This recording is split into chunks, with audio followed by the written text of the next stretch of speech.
Now, Stacey Abrams, she ran for governor in Georgia, and she lost fair and square. Now she's another one, twisting words about, I never said I didn't lose.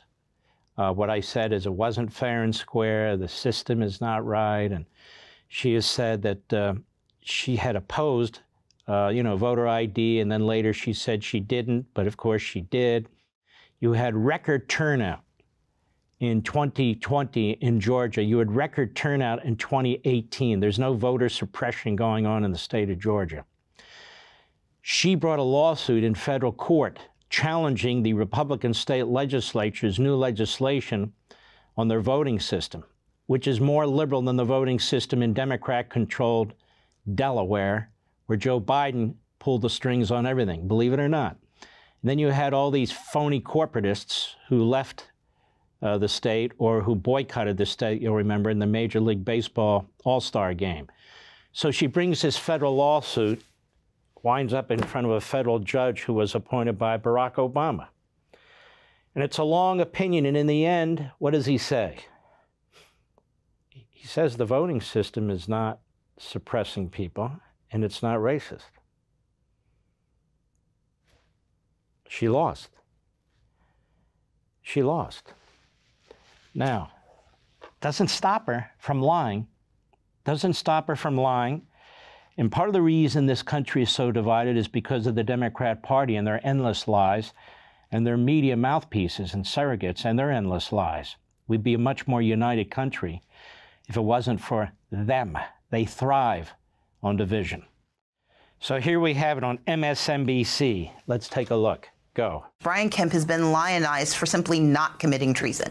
We have yet to see anyone investigate what does it mean to just be lionized for the basics of doing your job. For 246 years, every other governor managed to not commit treason. Every Secretary of State managed to not commit treason.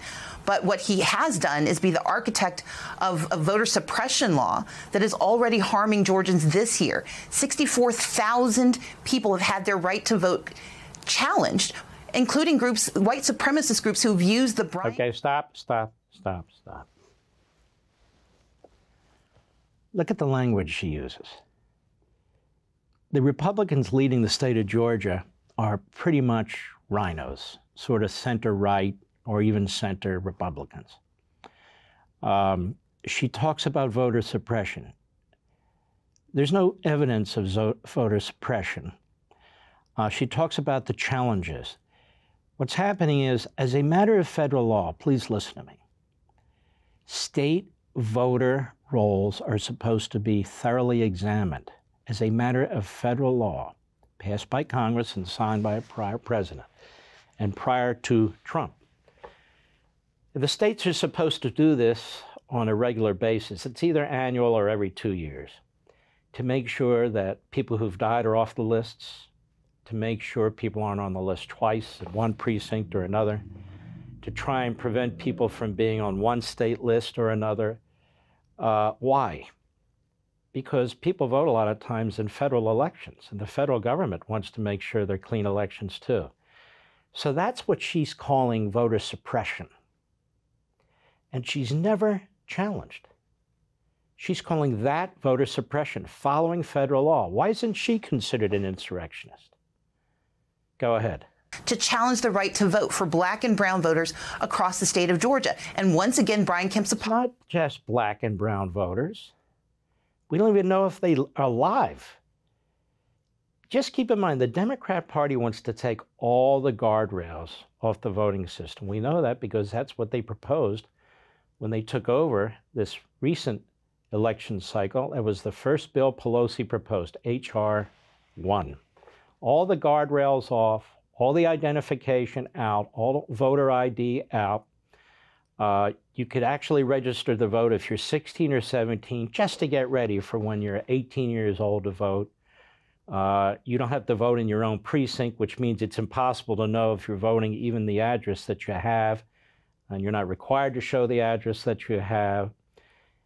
You must not challenge anybody's vote because you could be subject to criminal prosecution, and on and on and on. It is so outrageous. So She's one of the brainchilds behind this. And I will remind you, in the last 4 years, she's become extraordinarily wealthy through these nonprofit organizations and others. She's doing just great being the phony revolutionary and phony civil rights activist.